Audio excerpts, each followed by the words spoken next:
यूं तो देखा जाए तो हर त्योहार को मनाने की अपनी अपनी परंपरा है। इसी के चलते हर वर्ष की भांति सोमवार को ग्वालियर शहर में दशहरे का पर्व बड़े ही हर्ष और उल्लास के साथ धूमधाम से मनाया गया। ग्वालियर जयविलास पैलेस के महाराज ज्योतिरादित्य सिंधिया ने सोमवार को विजयादशमी मनाई। इस अवसर पर सबसे पहले उन्होंने महल से निकलकर अपने पूर्वजों की बनी छत्री बाजार पहुंचे, जहां उन्होंने अपने पूर्वजों की छत्री में विशेष पूजा अर्चना की, जहां महाराज श्रीमंत सिंधिया ने अपने पुत्र युवराज महाआर्यन के साथ पूजा अर्चना की। उसके बाद उन्होंने गोरखी देवघर पहुंचकर वहां भी पूजा अर्चना की।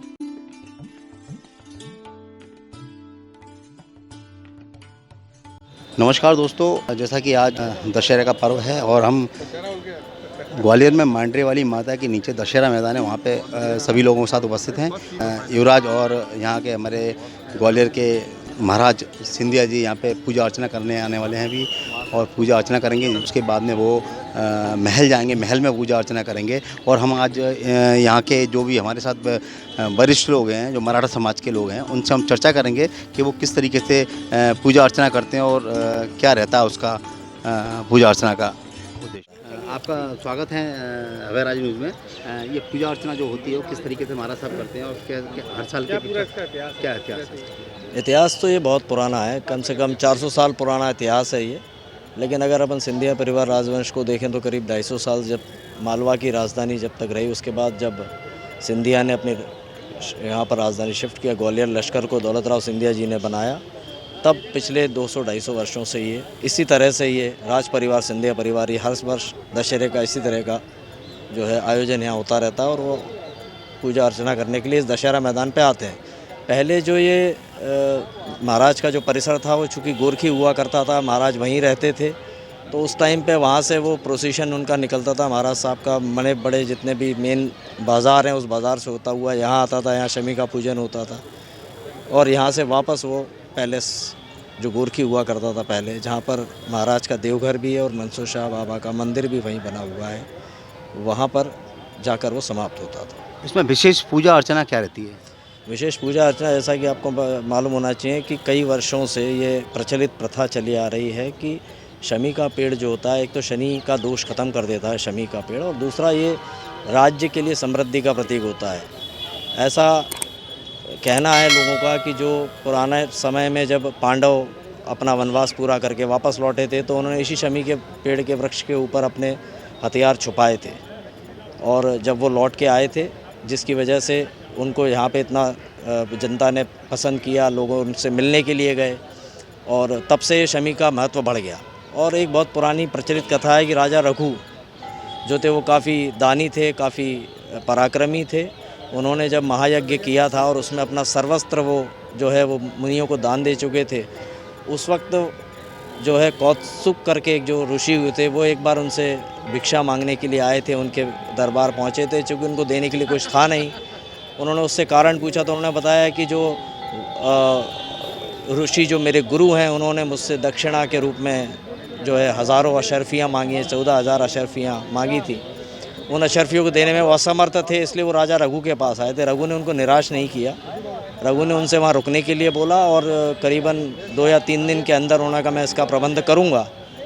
जब उन्होंने मंत्रियों को बुलवाया और कहा कि ऐसा कौन सा व्यक्ति है जिसने, ऐसा कौन सा राजा है जिसने हमें कर नहीं दिया है, तो मालूम पड़ा कि सर वो जो कुबेर, राजा कुबेर जो है उन्होंने इससे हमें कर नहीं मिला है। तो उन्होंने कहा ठीक है हम कल कुबेर के ऊपर चढ़ाई करेंगे, और उन्होंने अपना रथ तैयार किया, अपने अस्त्र शस्त्र रात को उसमें रख दिए। जब कुबेर महाराज को, राजा को जब ये मालूम पड़ा तो उन्होंने रातों रात जो उनके प्रांगण में, उनके जो परिसर में जितने शमी के वृक्ष थे उन सबको उन्होंने जो है, चूँकि वो समृद्धि का प्रतीक माना जाता था, उसकी पत्तियों को सोने की कर दिया, उनका खजाना भर दिया। और जब सुबह जब ये बात महाराज रघु को मालूम पड़ी तो उन्होंने कौत्सुक ऋषि से कहा कि आपको जितनी अशरफियाँ चाहिए आप यहाँ से ले जाएं। तो उन्होंने कहा नहीं, जितना मुझे मेरे गुरु को दान में देना है मैं उतना ही लेके जाऊँगा दक्षिणा में, बाकी मैं नहीं लेके जाऊँगा। और तब से प्रथा चली आ रही है। तो ऐसी कई कहानियाँ हैं। आप देख रहे हैं यहाँ पर जो जितने भी सिंधिया परिवार के, सरदार परिवार के जितने भी लोग हैं वो यहाँ आते हैं और इस शमी पूजन में शामिल होते हैं। और सरदार परिवार के आप देखिए लोगों में कितना उत्साह है। इसका उदाहरण ये है कि ये यहाँ मेरे दाई तरफ बैठे हुए हैं सरदार माहौरकर साहब, जो ग्वालियर से शिफ्ट हो गए पूना में, लेकिन आज उनके भी जो है नाती स्पेशली इस फंक्शन के लिए पूना से यहाँ आए हुए हैं। अक्षय, ये है अक्षय राजे, जो स्पेशली पूना से इस फंक्शन को अटेंड करने के लिए वहाँ से यहाँ तक आए। अक्षय जी, आप ग्वालियर आए हैं दशहरा अटेंड करने के लिए, हमारे साहब से मिलने आए हैं, तो कैसा आपको लग रहा है? और आप चूँकि यहीं के हैं, आप शिफ्ट हो गए पूना में। एक्चुअली लग तो बहुत अच्छा रहा है। मैं बहुत सालों से रुका था ये सब अपने कैसे होता है कल्चर अपना क्या है क्या, और अभी बहुत सालों बाद आया हूँ। This is my first time here, तो अभी कैसा है क्या है अभी देखने के बाद ही एक्सपीरियंस होगा। I think it's a great experience, देखेंगे अभी कैसा है। बाद में शाम को सिंधिया राजघराने के मुखिया ज्योतिरादित्य सिंधिया ने अपनी 200 वर्ष से अधिक पुरानी परंपरा व राजशाही ठाठ और अपनी मराठा समाज की वेशभूषा में मांडरे की माता स्थित दशहरा मैदान पहुंचकर अपने युवराज महाआर्यन सिंधिया के साथ पारंपरिक तरीके से दशहरे का पूजन किया। मांडरे की माता के सामने बने दशहरे मैदान में शमी के वृक्ष के पास बैठकर सिंधिया परिवार के राजपुरोहित ने विधि विधान के साथ सबसे पहले पूजन कराया।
और जैसे ही सिंधिया ने शमी के वृक्ष को अपनी तलवार से छुआ, वैसे ही उस वृक्ष पर लगी पत्तियों को तोड़ने के लिए लोग झपट पड़े और उस वृक्ष से टूटी हुई पत्तियों को लोगों ने अपने हाथों से लेकर उसको श्रीमंत सिंधिया को सोने के तौर पर दिया और आशीर्वाद लिया।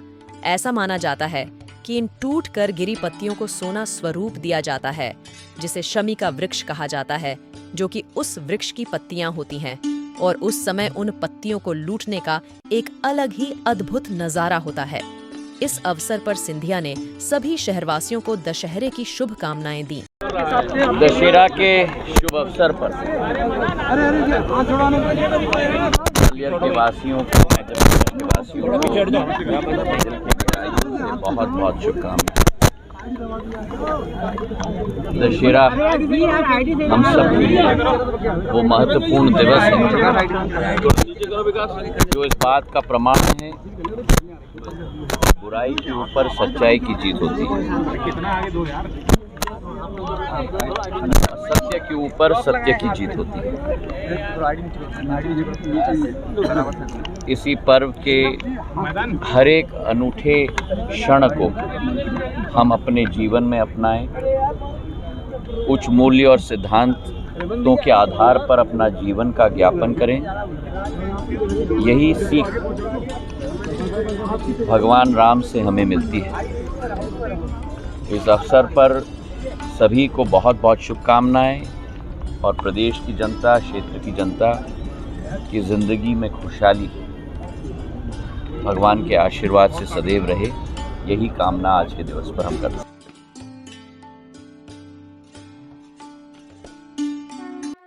पूजा अर्चना के बाद श्री सिंधिया ने रात 8 बजे के लगभग अपने महल जय विलास पैलेस में अपने मराठा समाज के सरदारों के साथ मुलाकात की और सुनना लिया और सबका हालचाल जाना। आपको बताना उचित होगा कि वैसे पूरे ग्वालियर समेत अन्य शहरों में दशहरा मंगलवार 24 अक्टूबर को मनाया जा रहा है, लेकिन ग्वालियर में राजमहल के ज्योतिषों के अनुसार सोमवार को विजयादशमी मनाई गई।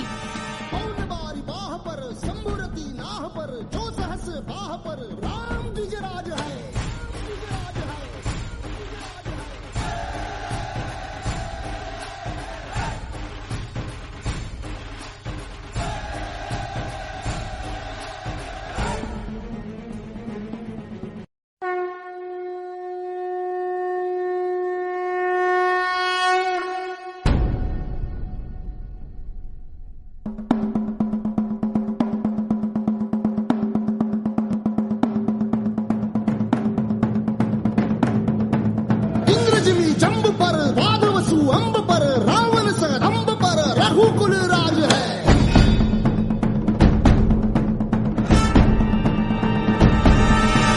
पौन बारी बाह पर शंभुरती नाह पर जो सहस बाह पर राम द्विजराज है।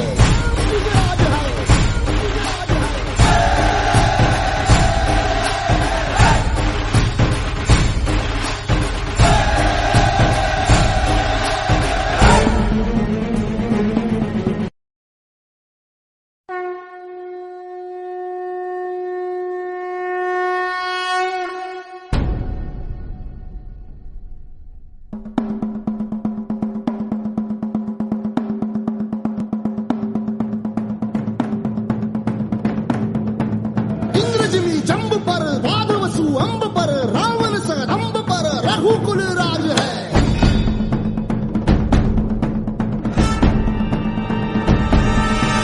पौन बारी बाह पर शंभुरती नाह पर जो सहस बाह पर राम द्विजराज है।